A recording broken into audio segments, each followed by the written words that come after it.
Good afternoon, YouTube. Welcome back to the channel, and welcome to my NFL Honors. This is IMX Sports North Football video, and today I am going over my personal picks for the NFL Honors Awards, as well as half predictions. I think that a lot of people's picks and predictions are very similar for these awards, so let's get right into it.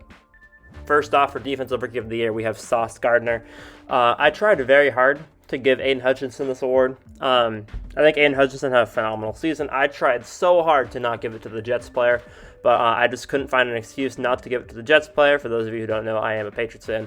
Sauce Gardner had a phenomenal season. A lot of people are debating whether or not he is currently the best corner in the league. I think that Jalen Ramsey still probably has that title for now, but he did have an all-pro season his rookie year with 20 passes defended, which led the league. It was an insanely impressive season by him, and yeah, the only issue is that he got All-Pro this year, leading the league in passes defended, but J.C. Jackson could not get it last year with leading the league in passes defended. Anyways, next up we have Offensive Rookie of the Year, Kenneth Walker. Kenneth Walker III is the Seattle Seahawks rookie running back. He took over for Chris Carson, and he had a phenomenal season. He had, I think, 1,300 yards and 9 touchdowns.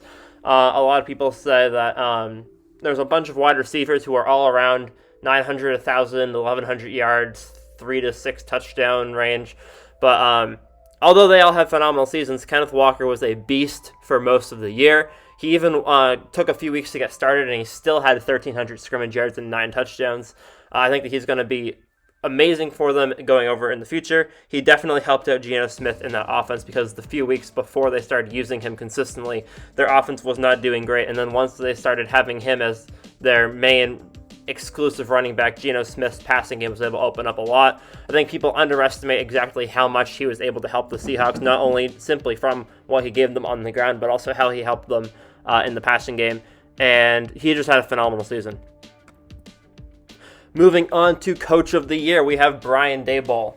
Anyone who does not have Brian Daboll as the Coach of the Year is just incorrect. Basically every single one of these could be debated. I could see a debate in any single one of these categories. Coach of the Year is the only category where I cannot see any debate in any way, shape, or form by any realistic, considerable metric whatsoever. Brian Daboll took a team that hadn't won more than 5 games in the last 6 years and brought them not only to a playoff spot, but they had a very strong start to the season. And obviously they got demolished by the Eagles in the first round of the playoffs, or in the second round of the playoffs, but they won a playoff game. This Giants team won a playoff game. And he made Daniel Jones look good. I don't think that Daniel Jones is horrible. I think that he's better than his stats from his first few seasons, but he made Daniel Jones look good because he changed the way they use Saquon Barkley. He got that old offense back. The defense was phenomenal, and he used Daniel Jones in a capacity where Daniel Jones didn't make as many mistakes, and he utilized his running game. He utilized everything that he found the best parts of the Giants team, and made to find ways to diminish the worst parts. And he had a phenomenal season as Coach of the Year. Comeback Player of the Year, Christian McCaffrey. I think that this is probably the most debated category between Geno Smith, Christian McCaffrey, and someone else, Saquon Barkley. I'm going to give it to Christian McCaffrey. Not only did he come back, but he switched teams.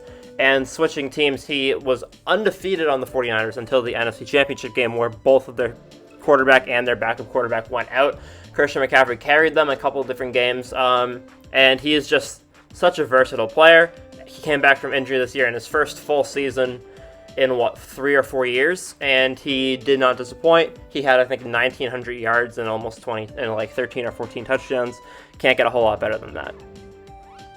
Defensive Player of the Year, we have Nick Bosa. I was really hoping Matthew Judon was going to get this for most of the season. Matthew Judon had, I think, 13.5 sacks through 12 games or something. He's slowed down. Oftentimes it goes to defensive ends, defensive linemen, who have the most sacks. This year, Nick Bosa led the league in sacks with 18.5. And there weren't any cornerbacks that really stood out. Sauce Gardner won first-team All-Pro, but he only had 2 interceptions. And he had a phenomenal season, but I don't think that he was the Defensive Player of the Year. There's a lot of conversation. There's a lot of like different people that could get the Defensive Player of the Year award, but I think that Nick Bosa, after not getting as much recognition as I think he could have gotten his first few seasons, is finally going to get that Defensive Player of the Year award, and I think that he well deserves it. Offensive Player of the Year, we have Justin Jefferson. I almost gave this to the quarterback who I didn't give the MVP award to, but I just thought that Justin Jefferson deserved it. He won a couple games for the Minnesota Vikings simply from amazing catches. The Bills game especially, this was probably one of the catches of all time, up there with David Tyree and a couple of other ones.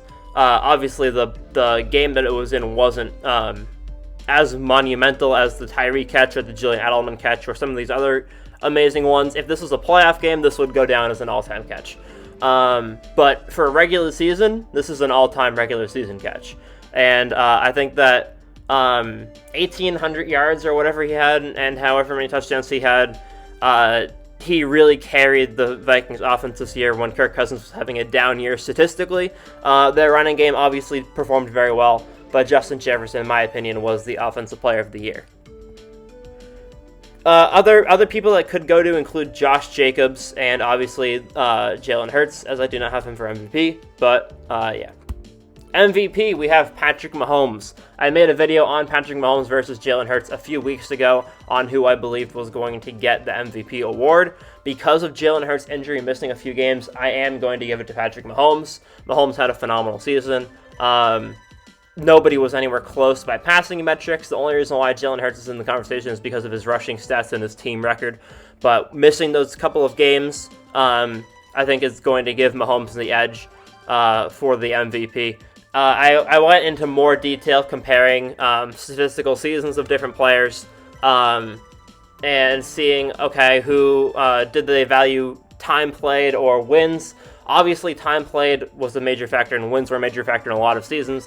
But when it came down to it, time played, games played was a much bigger factor when you're missing more than 1 or 2 games. Jalen Hurts missed 3. So I think that that's going to be a big factor in the MVP race. IMAX Sports Player of the Year. This is an award that I made up for my channel. I figured that I also made it up specifically for this player this season. I was going to have Breakout Player of the Year, and then I figured I would just call it the IMAX Sports Player of the Year, because I love Amon-Ra St. Brown. He is my guy. Every year there's a new player in the NFL where I just say, this is my guy, he is my new favorite player, and then that list kind of accumulates. It's around about 5 players right now. But Amon-Ra St. Brown right now is the guy. He's my favorite player in the NFL that's not on the Patriots. He had a phenomenal season. He won them a lot of really great games. Without his injury, he possibly could have been first-team All-Pro. I don't think he would have. Obviously, he only missed 3 games. But I think that he had a chance at... I'm glad he made the Pro Bowl. A lot of times, Pro Bowl selections, I think, are dumb, like Tyler Huntley. But I'm glad that Amon-Ra St. Brown got that backup Pro Bowl selection because he well deserved it this year.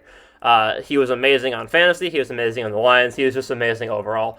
And he is my guy.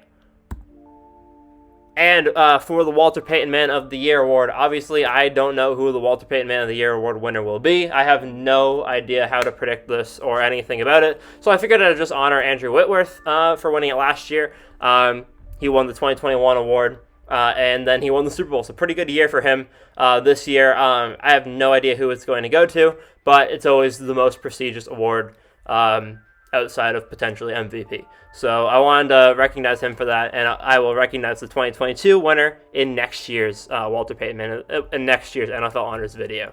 So thank you guys for watching. I hope you guys enjoyed. Make sure to leave a like, subscribe to the channel if you're new, and I'll see you guys all in the next one. Peace.